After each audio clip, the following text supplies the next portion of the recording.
Assalamualaikum warahmatullahi wabarakatuh. Allahumma salli ala Sayyidina Muhammadin wa ala ali Sayyidina Muhammad. Halo pemirsa yang berbahagia. Kali ini kita akan membahas tentang seseorang yang mengaku keturunan Nabi dan juga mengaku sebagai ulama.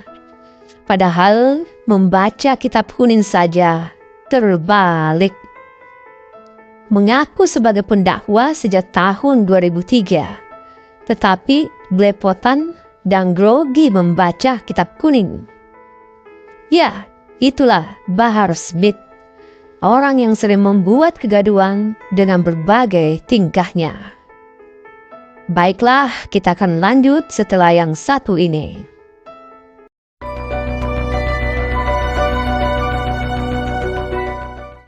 A'udzubillahi minasyaitonirrajim. Bismillahirrahmanirrahim. Allahumma sholli ala Sayyidina Muhammad wa ala ali Sayyidina Muhammad. Bahar Smith bahkan merasa paling berani dan tidak takut dengan pemerintah. Ceramah-ceramahnya pernah berisi kata-kata makian.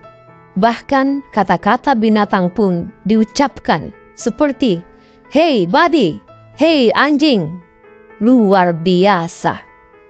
Namun, seorang kesatria atau pria petangguh itu adalah mereka yang pantang menyiksa orang yang lemah atau anak-anak. Bahar Smith adalah mantan napi, masuk penjara karena menganiaya anak remaja dengan sangat arogan. Setelah kejadian itu, Bahar masih tetap pede dan mengaku keturunan Nabi dan juga mengaku ulama. Hingga pada podcast Refli Harun, Bahar Smith grogi dan belepotan membaca kitab kuning. Dan bahkan ketahuan membaca huruf hijaiyah terbalik. Yang seharusnya dibaca dari kanan ke kiri, Bahar justru membacanya dari kiri ke kanan, sebagaimana membaca tulisan Latin. Tingkahnya yang sok jagoan itu mungkin dipicu karena kedekatannya dengan Fadli Zon, seorang politisi dari Gerindra yang ikut berkontribusi memanaskan politik SARA di Pilkada DKI 2017 lalu. Seorang preman yang merasa punya backing, biasanya sok jagoan dan sok paling berkuasa. Namun, sehebat apapun, backingan seorang preman tetap ada masanya. Tidak ada manusia yang hebat terus-menerus. Tidak ada kekuasaan seorang raja yang kekal. Hanya kekuasaan Allah Subhanahu wa Ta'ala yang kekal. Bahar yang sering menuai polemik dan kegaduhan di masyarakat tampaknya kini secara perlahan-lahan akan ditampakkan bahwa dirinya memang bukan ulama, ataupun tidak akan dihormati mayoritas rakyat Indonesia. Meskipun ada saja orang yang memanggilnya Habib, Bahar Smith akan dipermalukan. Semoga Bahar Smith segera memperbaiki diri dan tidak arogan ataupun sok jagoan. Semoga mau introspeksi diri, sehingga tidak membuat kegaduhan lagi di masyarakat. Masyarakat saat ini sudah mulai berusaha mencerdaskan dirinya. Karena selama ini banyak kerugian yang dialami jika tertipu dengan orang-orang yang menjadikan agama sebagai jualannya. Agama yang hanya dijadikan sebagai alat politik akan membuat banyak kerusakan. Agama itu untuk manusia. Dan manusia itu diciptakan dengan akal. Maka seharusnya orang yang beragama itu adalah orang-orang yang berakal. Bahkan Al-Quran sendiri dengan jelas menyampaikan bahwa tidakkah kamu berpikir, atau bisa juga tidakkah kamu menggunakan akalmu? Maka syarat menjadi manusia beragama adalah berakal. Kalau tidak menggunakan akalnya, maka disinilah bencana bisa terjadi. atau kerusakan dan kegaduhan di masyarakat mudah sekali terjadi. Orang yang malas berpikir akan mudah kena doktrin keliru. Apalagi dengan iming-iming janji-janji surga dan ancaman neraka, maka sangat mudah dijerumuskan. Tidak sedikit orang yang menggunakan agama untuk alat politik atau hanya untuk menggapai kekuasaan, bukan untuk mewujudkan keadilan. Dan tidak sedikit orang yang menggunakan agama ternyata membuat kerusakan di masyarakat. Misalnya, yang banyak terjadi sekarang ini, katanya Islam itu agama yang rahmatan lil alamin. Tetapi, kenapa ada pemeluknya yang suka ribut dan bahkan mengganggu pemeluk agama lain dengan berbagai ancaman, atau bahkan larangan mendirikan rumah ibadah agama lain? Itulah pentingnya berpikir, karena dengan berpikir jernih dan sehat, maka mudah sekali mengenali mana ulama beneran dan mana ulama yang hanya menjadikan agama sebagai lahan untuk mencari fulus, agar kehidupan duniawinya makin mulus penuh kenikmatan.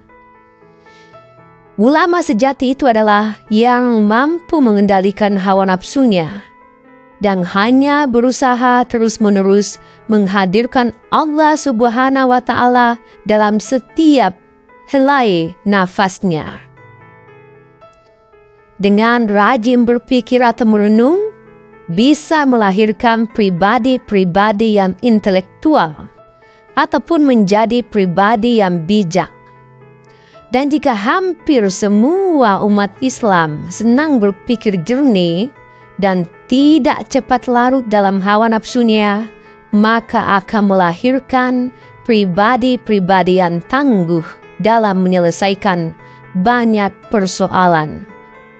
Dan pada akhirnya tujuan semua itu hanya pada Allah Subhanahu wa Ta'ala. Penyerahan totalitas seluruh kehidupannya hanya pada Allah Subhanahu wa Ta'ala atau tauhid. Tak heran jika dahulu banyak ulama yang tidak hanya paham ilmu agama saja, namun juga paham dan ahli ilmu-ilmu lain, seperti ilmu kedokteran, matematika, dan yang lainnya. Sebutlah satu nama, yaitu Ibnu Sina, yang nama depannya adalah Abu Ali Al-Husain, atau orang barat menyebutnya dengan Avicenna. Para ulama besar klasik itu senantiasa mengambil hikmah dari Al-Quran, lalu mempraktekannya atau mengamalkannya dalam kehidupannya sehari-hari. Seperti tentang berpikir tadi, para ulama besar zaman dahulu itu pun paham bahwa akal harus digunakan dengan sebaik-baiknya. Maka karena itulah para ulama ini belajar logika atau dikenal dengan ilmu mantiq. Kemudian, tidak berhenti di situ saja.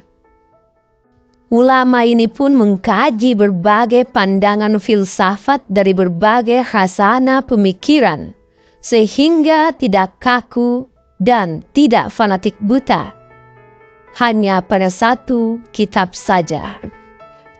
Bayangkan jika banyak ulama seperti itu, maka kejayaan Islam itu benar-benar semakin cemerlang.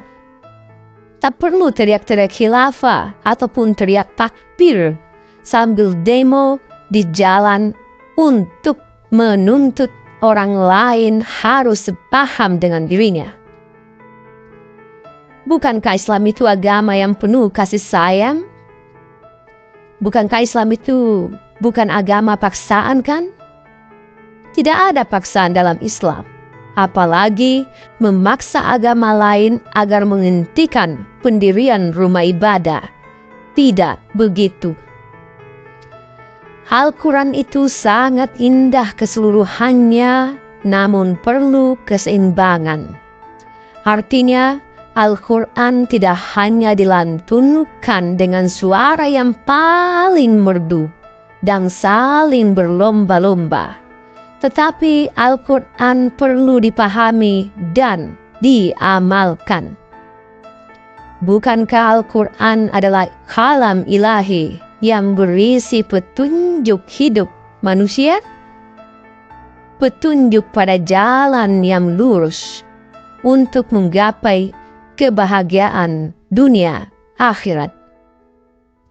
Tapi kenapa banyak umat Islam yang merasa tidak bahagia dan bahkan merasa terganggu dengan keberadaan agama lain?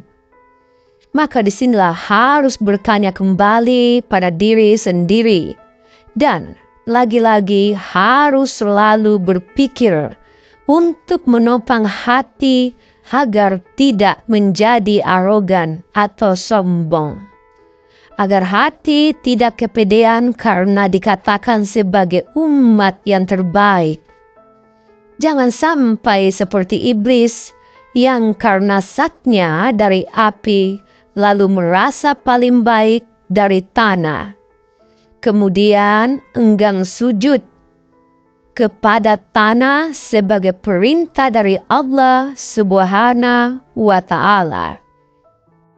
Menjadi umat yang terbaik itu tergantung seberapa besar umatnya itu paham Quran dan mengamalkannya secara tepat atau tidak. Jika hanya membesarkan simbol belaka, maka terjadilah kepincangan. Misalnya teriak takbir atau boros takbir, tetapi kelakuan sadis.